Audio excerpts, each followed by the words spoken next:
Questão 1. As formas eletrônicas de Lewis nos auxiliam a enxergarmos a quantidade de nuvens eletrônicas ao redor do átomo central. Tal compreensão é fundamental para determinarmos a geometria molecular dos compostos. Pede-se que se escreva as formas eletrônicas de Lewis e determine a geometria molecular para os compostos abaixo. Temos aí água, tetacloreto de carbono, dióxido de carbono e dióxido de enxofre. Então, o primeiro passo, ir na tabela periódica, localizar os elementos. Para quê? Para olhar quantos elétrons tem na última camada.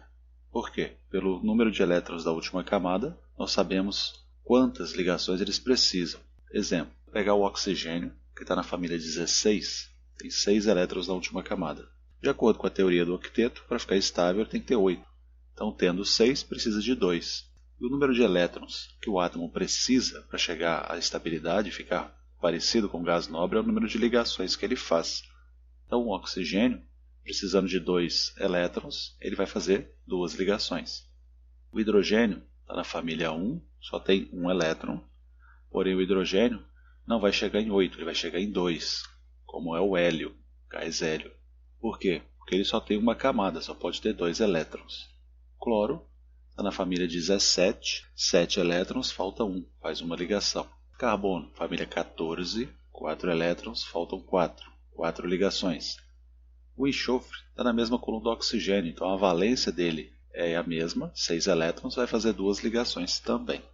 Então o próximo passo que eu fiz, eu desenhei os átomos e coloquei com bolinhas representando os elétrons que eles têm na camada de valência. Hidrogênio 1 elétron, oxigênio 6, carbono 4, cloro 7, enxofre 6, igual ao oxigênio, então na mesma coluna. Então, montei a primeira molécula, molécula de água. Sempre o átomo que faz mais ligações fica no meio. Então, o oxigênio ligado a 2 hidrogênios. Por quê? Porque o hidrogênio só faz uma ligação e o oxigênio precisa de 2, então ele precisa de 2 hidrogênios. Lembrando que a ligação covalente, como é que a gente representa ela? Como é que ela é feita? Cada átomo empresta um elétron. Então nós temos aí um elétron do hidrogênio, um do oxigênio, e nós circulamos o par de elétrons para indicar que a ligação está feita. A mesma coisa para o tetacloreto de carbono. O carbono faz 4 ligações, colocamos ele no meio, e o cloro faz uma ligação. Então preciso de 4 átomos de cloro para fazer as 4 ligações que o carbono precisa. Dióxido de carbono, carbono no meio, carbono faz 4 ligações, o oxigênio faz 2. A diferença aqui é que o carbono vai fazer 2 ligações com cada átomo de oxigênio, vai formar uma ligação dupla. E o dióxido de enxofre. Aqui, por que o enxofre vai ficar no meio e os oxigênios vão ficar nas laterais? Se eles fazem a mesma quantidade de ligações, todo mundo faz 2 ligações. A gente lembrar da tabela periódica, o enxofre está abaixo do oxigênio. Quem está abaixo tem tamanho maior, um raio atômico maior, então ele é o átomo central e os oxigênios vão ficar do lado. E nós temos aqui uma ligação diferente, por quê? Porque o S vai fazer 2 ligações com o O, então o S já vai estar estável. Só que, como ele tem elétrons livres, ele pode ainda emprestar o par de elétrons completo para o outro oxigênio, formando uma ligação dativa. Então o que vai acontecer? Para a gente classificar a geometria, nós vamos falar qual é a forma que esses átomos estão ligados no espaço. Mas uma coisa vai acontecer ainda. Como é que se classifica, Como é que a gente deduz qual é a geometria? Pela teoria de repulsão de pares eletrônicos. O que é isso? Os elétrons têm cargas iguais, eles se repelem, então eles têm que ficar o mais distante possível. Então nós vamos sempre separar os elétrons da forma mais distante que a gente conseguir. Porém tem um detalhe. Quando o átomo central tiver elétrons não ligados, esses elétrons não ligados eles ocupam muito mais espaço do que os elétrons que estão ligados. Por quê? Porque o elétron que está ligado ele tem a estabilização de 2 núcleos, dos 2 átomos da ligação. Ele tem a atração dos prótons para diminuir a repulsão dos elétrons. Quando o par de elétrons não está ligado, ele vai ter o quê? Uma área maior.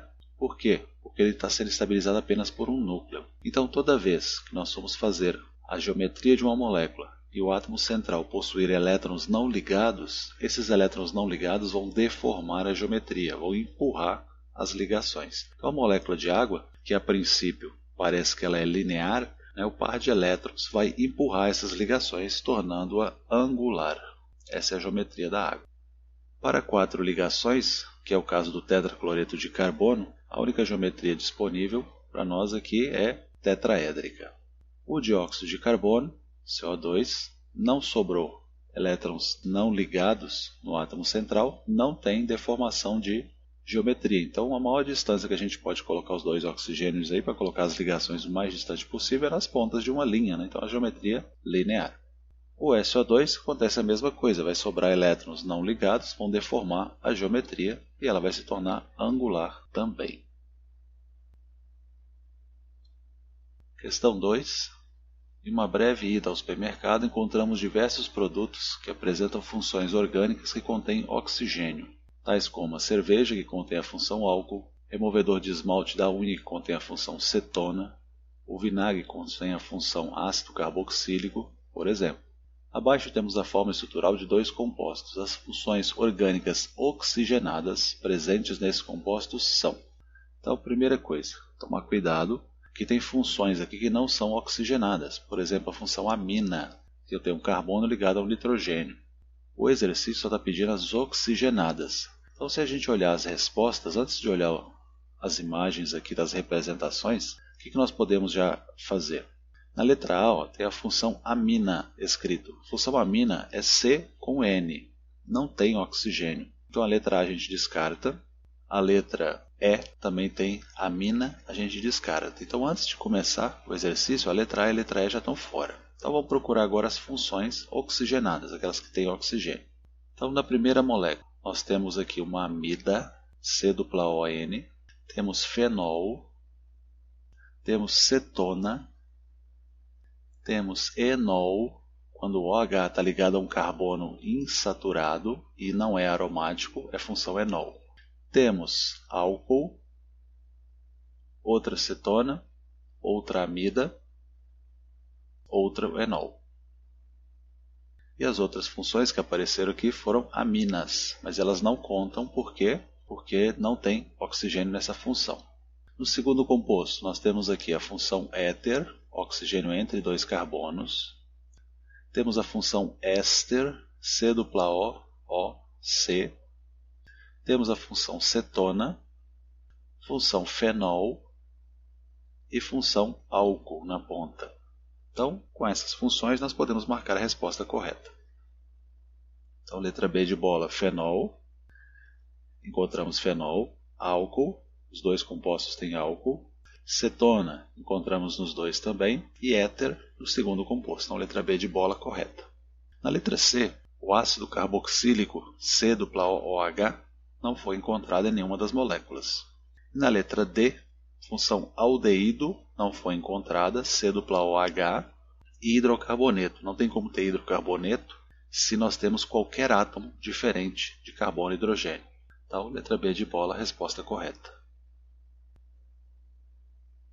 3. Em nosso cotidiano encontramos diversas aplicações para compostos que contêm funções nitrogenadas. Alguns com aplicações no campo da saúde, como os medicamentos. Outros com aplicações na indústria de mineração e bélica, como os explosivos. Os compostos abaixo apresentam algumas funções que contêm nitrogênio. Podemos identificar essas funções como? Então nós vamos simplesmente procurar entre as alternativas aquelas que todas as opções têm nitrogênio na função descrita. Então, na letra A, amida, C-O-N, álcool, OH ligado ao carbono, não tem nitrogênio. Cetona, C-O entre dois carbonos, não tem nitrogênio. B, nitrila, carbono ligado a nitrogênio. Aldeído, C-OH, não tem nitrogênio. Ácido carboxílico, C-OOH, não tem nitrogênio. Letra C, nitrocomposto, o NO2. Amina, N-C. Fenol, OH ligado ao aromático, não tem nitrogênio. D, amida, C-O-N. Amina, CN. Nitrila, CN também. Então, letra D, resposta correta. Letra E, aldeído, C-OH, não tem nitrogênio. Enol, OH ligado a carbono insaturado que não seja aromático, não tem nitrogênio. E fenol, OH ligado a aromático, não tem nitrogênio. Questão 4. As reações de hidrólise ou hidratação de alcenos são muito utilizadas por algumas indústrias para a produção de determinados tipos de álcoois. Um exemplo dessas reações é a hidrólise ácida do metilpropeno, que origina um álcool terciário chamado metilpropan-2-ol. Escreva a reação identificando o reagente e o produto formado. Então, vou pegar o reagente, ele já contou o nome dele, então a gente pode desenhar a estrutura a partir do nome. Então, nós temos aqui met-et-prop, com ligação dupla é o propeno, e um radical metil no carbono 2. Então, metilpropeno. Quando a gente vai fazer a adição à dupla, nós quebramos a ligação π e entramos com um grupo em cada lado. A água entra hidrogênio de um lado e hidroxila do outro. Como entra apenas um hidrogênio, nós temos que lembrar que a regra de Markov-Nikov indica para nós aonde entra esse hidrogênio. Ele sempre vai entrar no carbono mais hidrogenado. Então, o primeiro carbono da ponta da dupla, que tem 2 hidrogênios, ele vai receber o novo hidrogênio, e o segundo carbono, que não tem hidrogênios, vai receber o grupo hidroxila. Então, temos a entrada do H no primeiro e o H no segundo. Continua sendo o metilpropan, a cadeia principal, radical metil, e o ol está no carbono 2, como ele foi indicado pelo nome. Então a gente já sabia que obrigatoriamente esse carbono 2 receberia o OH. Tá? Estou apenas lembrando a regra, caso ele não tivesse contado para nós o nome do produto, a gente teria condições de saber que o OH entraria no segundo carbono e não no primeiro. Questão 5. O 2,3-dibromo-butano pode sofrer uma reação de desidratação em meio alcoólico na presença de um catalisador metálico. Considerando essa reação, podemos dizer que haverá produtos. Então, vou equacionar aqui a reação. Está aqui o composto, met-et-prop-but, cadeia do butano. Nos carbonos 2 e 3 temos os 2 bromos. Na presença de zinco metálico, com o catalisador álcool, o que vai acontecer? Nós vamos retirar esses 2 halogênios, esses 2 bromos. Eles vão se ligar ao zinco, formando um sal. Como é que eu reconheço o sal? Isso aqui é um sal inorgânico. Na forma molecular, quando se começa com hidrogênio, com exceção da água, apenas é um ácido. Quando termina com OH, hidroxila, é uma base. Quando eu tenho um oxigênio mais um outro elemento, é um óxido. Então aqui é um metal diferente de hidrogênio, não metal diferente de OH. Isso aqui é um sal. E o que vai acontecer? Essas ligações que ficaram faltando, elas vão formar a dupla ligação. Vai ser formada a insaturação, a ligação π. Então nós temos um alceno e um sal formado. Então letra A de aluno, resposta correta. Questão 6 do Enem. A ozonólise, reação utilizada na indústria madeireira para a produção de papel, é utilizada em escala de laboratório na síntese de aldeídos e cetonas. As duplas ligações dos alcenos são clivadas, quebradas, pela oxidação com ozônio, presença de água e zinco metálico, e a reação produz aldeídos e ou cetonas, dependendo do grau de substituição da ligação dupla. Ligações duplas dissubstituídas geram cetonas, enquanto as ligações duplas terminais ou monossubstituídas dão origem a aldeídos, como mostra o esquema. Então a ozonólise ela tem a propriedade de romper totalmente a ligação dupla, ou seja, nós vamos quebrar não só a ligação π, como acontece nas adições, mas vamos quebrar também a ligação sigma. Então nós vamos separar o composto. O que ele está comentando entre aldeídos e cetonas? Se os carbonos que tinham a dupla tiverem hidrogênio, quando for formada a dupla O, que a ligação dupla vai ser quebrada e vai ser colocado um oxigênio no lugar, nós vamos ter um aldeído. O aldeído é caracterizado por C, dupla O, H. Se o carbono que tem a dupla não tem hidrogênios, ele só está ligado a carbonos, nós vamos conseguir formar uma cetona, porque o dupla O vai ficar entre carbonos. Considere a ozonólise do composto 1-fenil-2-metilprop-1-eno. Quais são os produtos formados nessa reação? Aqui, antes da gente ver os produtos, tem uma observação importante a ser dita. Na oxidação de aromáticos, está aqui o anel benzênico, existem 4 oxidações que nós vimos. Tem a combustão, que é a queima, que forma produtos inorgânicos, CO2 e água, quando a combustão é completa, mineraliza totalmente o composto orgânico. E com produtos orgânicos nós temos 3 opções. Oxidação branda ou leve, ozonólise, que é o caso da questão, e oxidação energética. Para o aromático, como ele tem uma grande estabilidade devido à ressonância de elétrons, A ozonólise é a única reação que, em condições mais extremas, de maior energia, nós conseguimos também quebrar as duplas ligações do composto aromático. Então, olhando esse exemplo aqui, que ele pediu para a gente ver qual é o produto que vai ser formado, nós temos 1, 2, 3, 4 ligações duplas. Se essa ozonólise fosse feita de forma mais intensa, com mais energia, fornecendo mais energia ao sistema, nós quebraríamos as 4 ligações. Então, quebrando as 4 ligações, nós formaríamos 5 produtos, 5 pedaços seriam formados a partir dessas quebras, então nós teríamos 5 produtos. Porém, se a gente observar as respostas, só tem 2 produtos aqui. Então, o que vai acontecer? Qual parte dessa molécula vai reagir?